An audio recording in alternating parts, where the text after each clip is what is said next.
High five. How you doing this morning? Got a view. Sun isn't up yet. Thought I'd give you the view.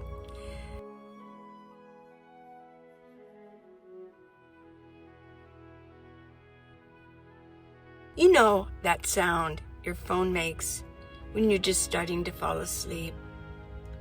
The tiny ping that slices through the dark, like it knows exactly when you've let go. It was Tony. She wrote, "We just finished Voyeur in a Van," her and Mark, her husband. "Loved it. I love all your books, Lee." I smiled. Simple, kind, the kind of message that lands in your heart instead of your screen. I set the phone down and let the quiet wrap around me. But then, something pulled me back. A sound that didn't belong to dreams.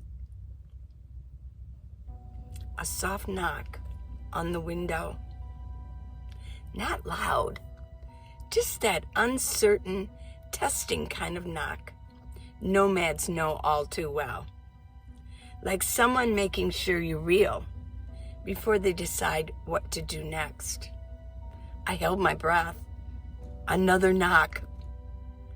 3 taps, rhythm like a heartbeat. I sat up slow, curtains drawn tight, no flashlight outside, just the hum of wind through the vents.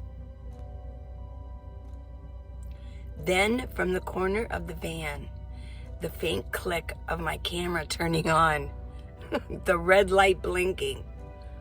Only I hadn't touched it. And then, a thought crawled back in the back of my mind, a desert rumor I'd heard a dozen times before. They say there's a woman out there, small, dressed in black, moves like smoke between the rigs. They call her the knocker repeater. Some say she doesn't steal or hurt. She just wants to see the look on your face when you wake up afraid. I know. And then it whispered my name, Lee. That's when I woke up. Real daylight now, soft gold sliding through the curtains. It wasn't a nightmare, just a dream that took a wrong turn. I folded up my bed like usual. I boiled my water, and the hiss of the water boiling steadied my pulse. Then I opened my laptop and the cursor blinked like it knew something I didn't. I started typing. Title, The Knocker, a van life thriller. She thought the camera was hers, but it had been watching her long before she hit record. And just like that, my dream became a story. That's what writers do, I guess. Yeah. We dream about things, we think about things, and our imagination goes wild. And it becomes a book. It becomes a novel. Should I write it? The Knocker? I think I might. Thanks for listening to that. Yeah, that's how stories start in my head anyways. I'm laying and I'm relaxed and I'm laying down. Or I'm just looking out my window and I'm just thinking of things, and I'm all of a sudden this thought comes into my mind. So I may develop it. I don't know how soon I will do it, but I may develop it. She's small and probably, she wears black because it's sort of ninja-like. She's a nomad, but her thing is knocking. She loves to scare people. She thinks it's innocent, but it's not. She's an obsessive knocker. And she's in quartzite. During the time, she only moves around, and sort of like a peeping Tom kind of person, but she only moves around during the height of the quartzite, the big gathering of all the nomads. Yeah. So yeah, I may write it, but let me tell you about the knocks that I have received. My very first knock was in Salt Lake City. No, I take that back. No. My first knock was when I hadn't even taken off from Tucson yet. It was still hot. I talk about this. Before I left, it was a never-ending heat wave that wouldn't go away. Even in the summer for a couple of weeks, it got up to like 117 degrees. Yeah, it was really bad. Well, I just needed some shade, and I was driving around and just getting started around Tucson, as a nomad, living in my van full time, but still in my city. And I pulled into a Comfort Inn, and somebody must have seen me. I was during the day, and I had a really nice, professionally done limo tinting. So I was sitting here just relaxing. There was shade. I found shade. And I had obviously a couple of managers, and they just kept knocking on my window. I was actually laughing inside, like, I don't have to answer the door. I don't have to answer. They were like beating on my window. Finally, it was like 5 minutes later. They were so persistent that I went to the thing. I rolled down a little bit. I said, "What is your problem?" "Well, are you staying here? Are you sitting?" I said, "Well, no, I just want some shade. I'll be leaving in a few minutes." They demanded I leave. I've never stayed in a Comfort Inn, okay? Yeah, they were so rude. The second time was in Salt Lake City. I got there late. Well, no, I got there early, but it was later that I was going to find a place to go to spend the night.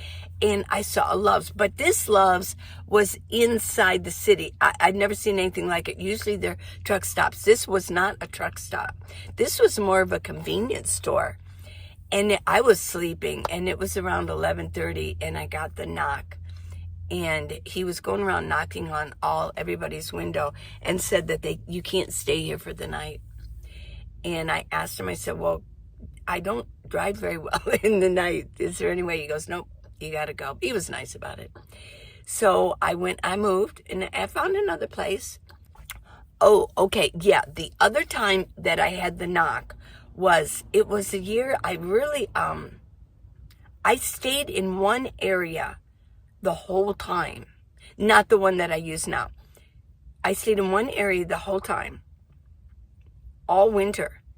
And right at the end, I got a knock, and I was in bed, and it was just, I could hear people outside. They were talking. It was so, you knew it wasn't the cops. It was very soft.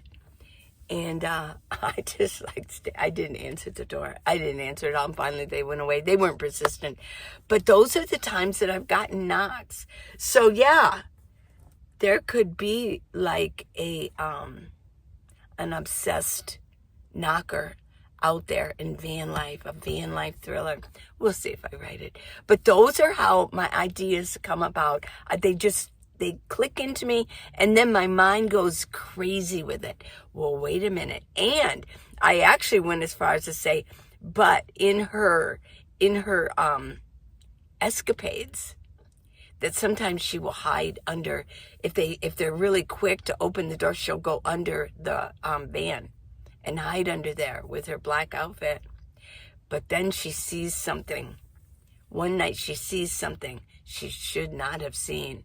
And now she becomes the one who's being chased because they know that they saw it. So, yeah, that's how my mind works. It could change a billion times, and I may never even write it, but let me know what you think. Should I write that book? The knocker, yeah, because it's something that van lifers always have to deal with. The knock. Let me know if you are a van lifer, a nomad, and you've never gotten a knock, and you've been doing it for a while. Okay, I love you. Mwah. I'm going to be in a Ramada all day long. Oh my gosh, yes. And right now